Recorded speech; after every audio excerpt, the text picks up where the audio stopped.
Welcome to our channel, Civil Services Times. I'm Vishi Raj, Executive Editor of CST Magazine. In our previous video, we have discussed the role and importance of ancient history in Civil Services Prelims Examination.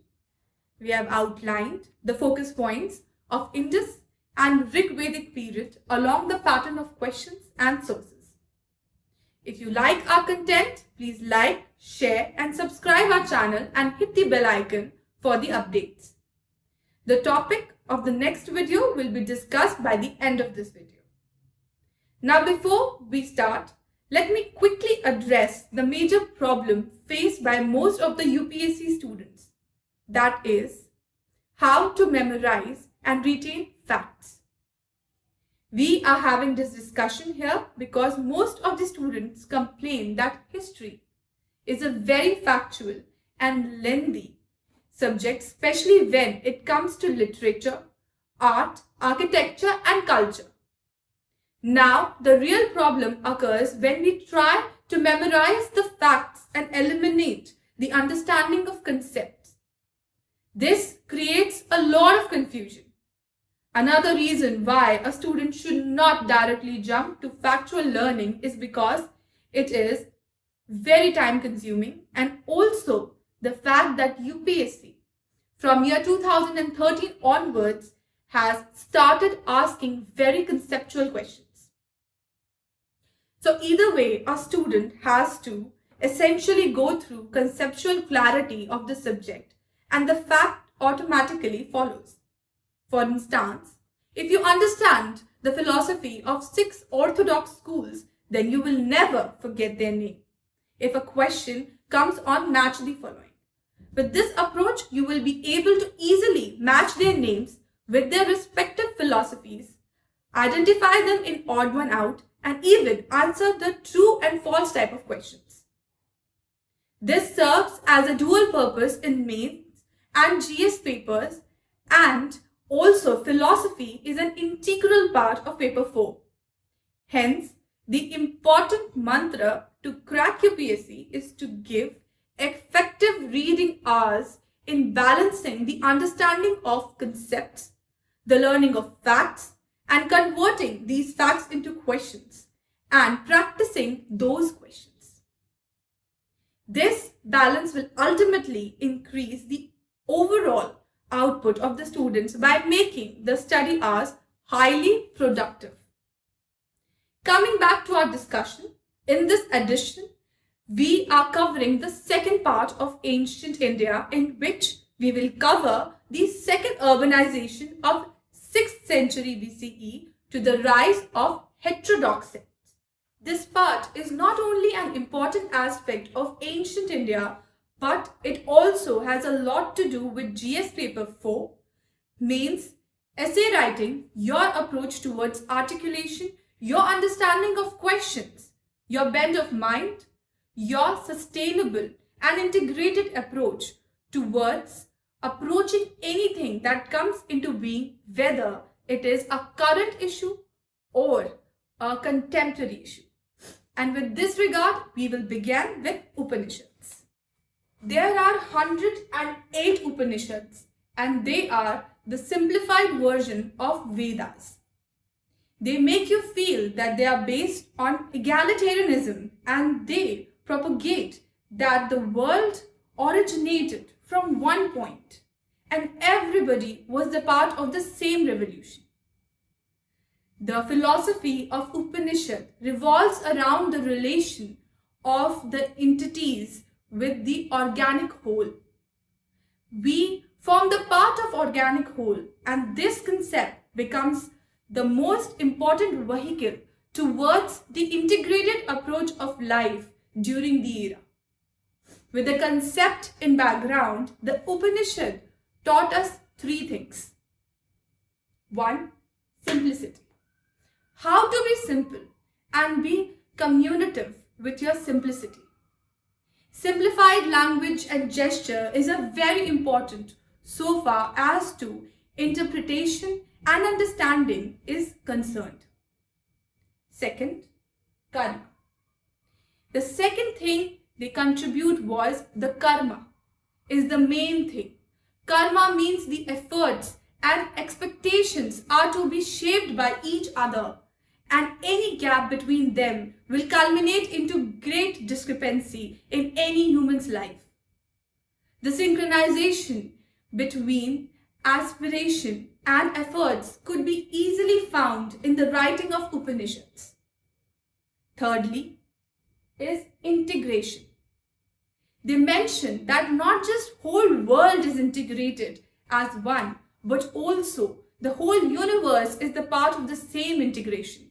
And in this way, one can easily visualize that no one can live in isolation.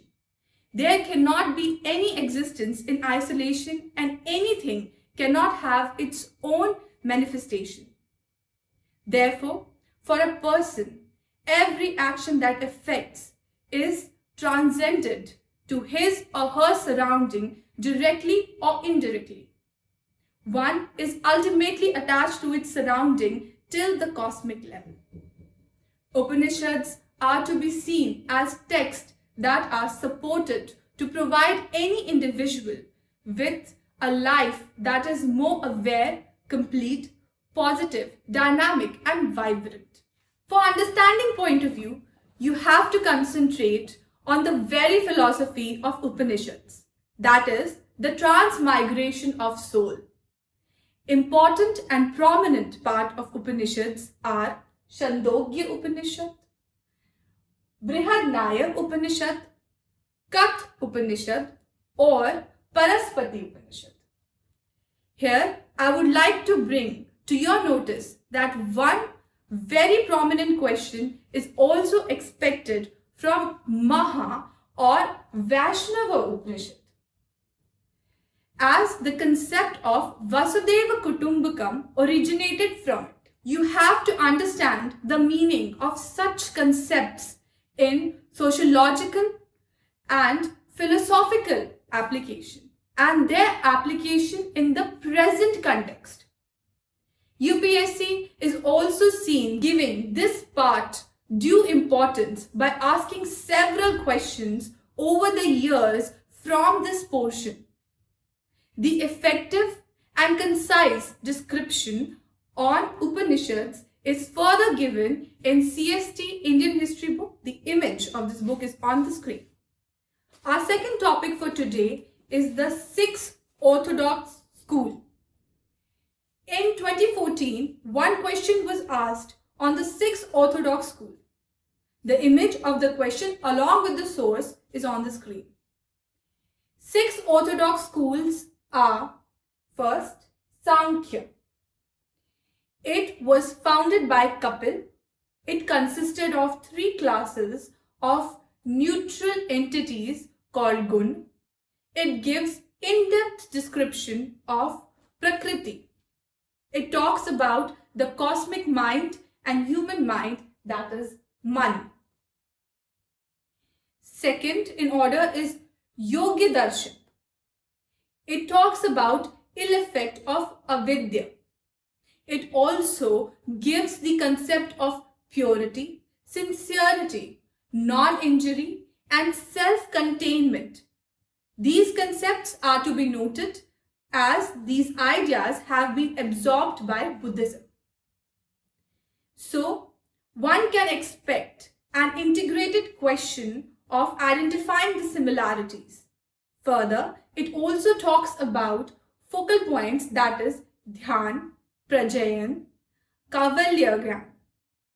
Third school is Nyaya school. It is the school of logic. It talks about input and output ratio. It talks about the concepts such as Praman, that is evidence. The Praman include components like inference and perception. The school goes by the concept of Ashvapada, Gautam, which means it accepts God as a creator but implies that clear thinking and logic can only help to achieve salvation. Now, the fourth school is Visheshik. It talks about elements and atoms. And a very famous saying that comes from it is that a single atom has no quality, but only potentials. Fifth school is Mimamsa school. It was designed to explain the Vedas. It regards Vedas as a mode of achieving salvation. By 8th century, the Mimamsa school was beginning to merge with Vedanta. The 6th school, Vedanta. It is considered to be the end portion of Veda. It talks about modern intellectual Hinduism. The basic text included in it was Brahma Sutra, Bhadrayana. Its greatest philosophers were Ganpal of 6th century and Shankaracharya of 8th century. The further details of the schools are given in the CST Indian History book, the book I am holding, and these schools are very important as they build very insight about how to interact with nature and how we can potentially, without damaging nature, get the benefit. This is a very strong philosophy that connects a human being to its surrounding. The consciousness of surrounding is very important, and even today we find that an infected organism is bound to transmit the infection in its surrounding. Hence, an organism is to be seen in conjunction with its surrounding and not in an isolation. So, 6th Orthodox school realizes this concept in that era and clearly mentions it as Purush to Prakriti. One can expect a question on this concept of Upanishads in relation to the current pandemic situation. These relation between an input and output is discussed, and how input is important in order to expect the output is explained in the Nyaya school. When analyzed, we find that from the topic of these Orthodox school, an aspirant needs to study keeping in mind that besides keeping a note of who founded what and who said what, it is equally important to understand what was the philosophy and how their application can be seen in solving all the contemporary problems in today's time, whether these problems are administrative or entrepreneurial. As an aspirant, you should not approach the topic of Upanishads as a part of history, but also make note that how these concepts in Upanishads can be seen as problem solvers or society reflectors in today's society and the world. This would enable one to easily attempt the questions which demand application of concepts from Upanishads in the current scenario.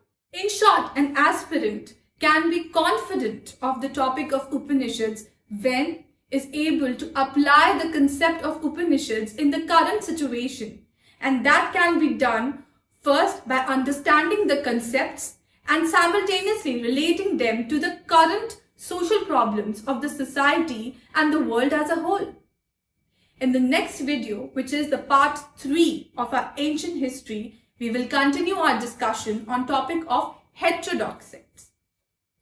For CST study material, books, special edition and Civil Services Times, regular or e-magazine, both in English and Hindi, along with the monthly subscription, please visit our website civilservicestimes.com.